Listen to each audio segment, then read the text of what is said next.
रुको, आज एक छोटी सी बात सुन लो और इसे अपने बच्चों को भी जरूर सुनाना। कई लोग ऐसे होते हैं जो दूसरों की बातों में आकर जल्दी हताश हो जाते हैं, निराश हो जाते हैं और फिर अपनी ही नजरों में अपनी कीमत कम कर लेते हैं। लेकिन आज मैं तुम्हें एक ऐसी कथा सुनाने जा रहा हूँ जो तुम्हें याद दिलाएगी कि तुम इस संसार में बहुत अनमोल हो। सुनो, एक बार एक व्यक्ति एक महान संत के पास पहुंचा। उसने विनम्र होकर पूछा, गुरुदेव, मुझे बताइए, जीवन की असली कीमत क्या है? संत मुस्कुराए। उन्होंने उस व्यक्ति को एक साधारण सा पत्थर दिया और कहा, शहर जाओ और लोगों से इसकी कीमत पूछ कर आओ, लेकिन ध्यान रखना, इसे बेचना मत। वो व्यक्ति पत्थर लेकर शहर की ओर चल पड़ा। सबसे पहले वो एक सब्जी बेचने वाले के पास गया। उसने पत्थर दिखाया। सब्जी वाले ने कहा, अगर चाहो तो इसके बदले 1 किलो आलू ले लो और पत्थर मुझे दे दो। वह व्यक्ति आगे बढ़ गया। अब वो फल बेचने वाले के पास गया। फल वाले ने पत्थर देखा और बोला, मैं तुम्हें इसके बदले एक पूरी टोकरी अमरूद दे दूंगा। वो व्यक्ति फिर भी आगे बढ़ गया। कुछ देर बाद वह एक सुनार की दुकान पर पहुंचा।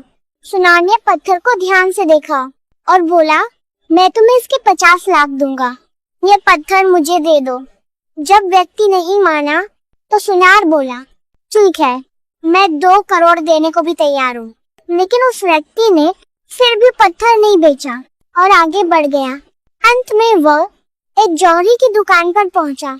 जैसे जौहरी ने पत्थर देखा, वह तुरंत खड़ा हो गया।